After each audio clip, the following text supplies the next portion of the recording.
What's going on, everybody? It's your boy C4. Today, continue with the Madden 17 projected rating series, where today we're going to accomplish one of two things. Either one, you're going to get a quick look at what the Madden 17 rosters are probably going to look like, or two, you don't want to get Madden 17, be it for features or money reasons. So you're going to stay here on Madden 16. You can download the best community rosters, which will be available at the completion of this series. That being said, let me know in the comment section below if any tweaks need to be made, as well as 40 likes on this video, and the next one will be uploaded immediately. And if you're new to the channel, you like this stuff, or you want to spread the word, please subscribe. We're looking for 15,000 subs by the time Madden 17 does come out. Today, we'll be taking a look at the LA Rams, formerly the St. Louis Rams.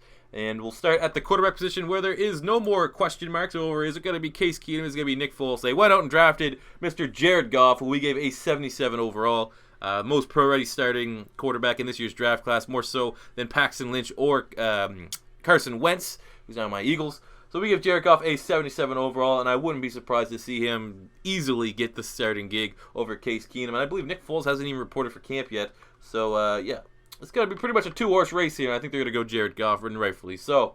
Look at the running back position, one of my favorite players in the NFL, and that is going to be Todd Gurley, who we gave an 89 overall, the highest overall, I think, out of all the rookies from last year. He had 1,100 yards and 10 rushing touchdowns to go with 22 receptions and 200 yards through the air. I mean, this guy's an absolute animal. I'm glad I kept him in one of my fantasy keeper leagues. I think he's going to be an absolute stud next year. And you got yourself a superstar on their hands. And they also have Trey Mason here as well with an 81.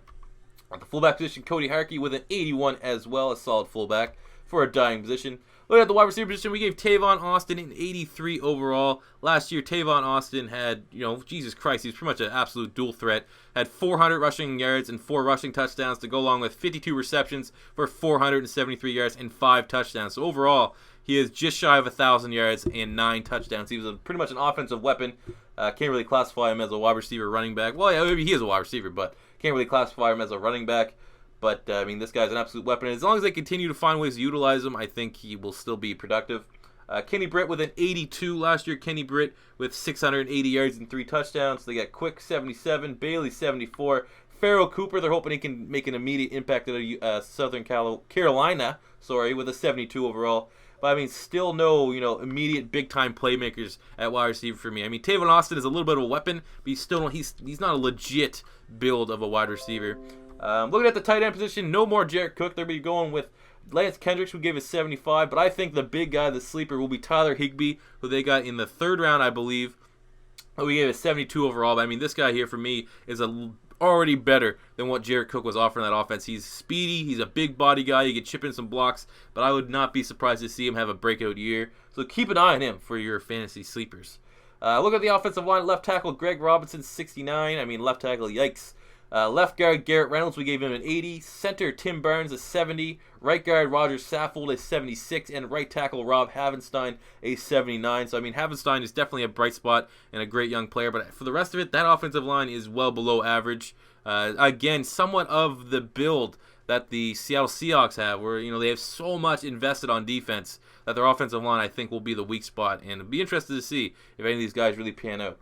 Look at the defense right now. We'll start with William Hayes at left defensive end, who we gave an 89 overall. Last year in 11 starts, he had 5.5 sacks and over 50 total tackles.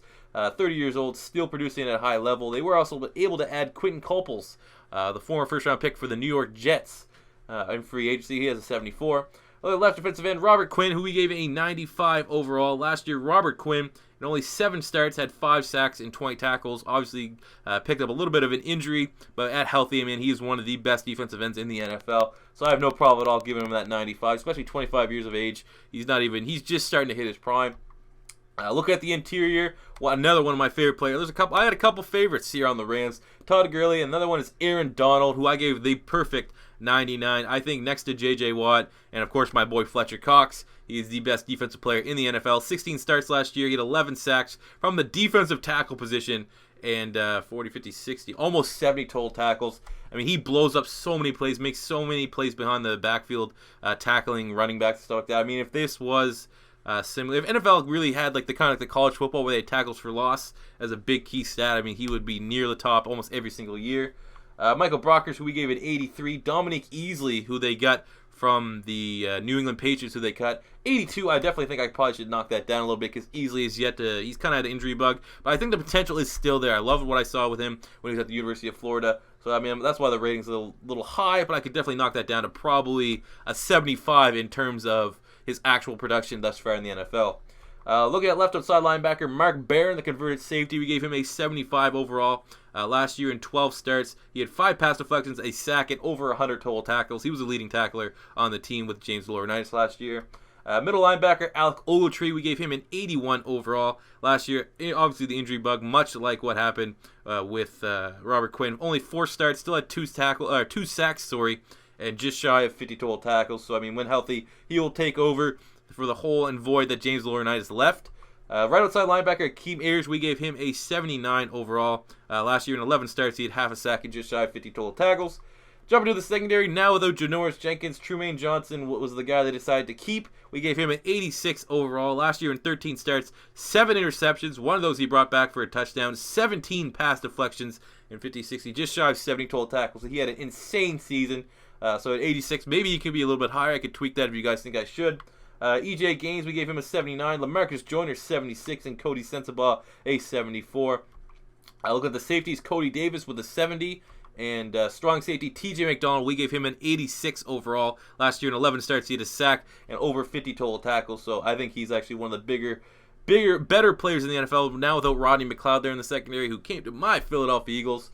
I don't think they're going to lose a whole lot with TJ McDonald still back there. He's a very good player. Look at special teams, Greg the Leg with an 81, and punter Johnny Hecker, one of the top punters in the NFL. We gave him a 92 overall. So there, guys, those are your projected Madden 17 ratings for the LA Rams. Let me know if you need any tweaks in the comment section below. 40 likes in the next video. We upload it immediately. And, if you're new to the channel and you like this, please subscribe. If you want to tell your friends about it, that doesn't hurt either. We're looking for 15,000 subs by the time Madden 17 comes out. That does it for me today, guys. Thank you for watching. And until next time, it's your boy C4 saying peace out.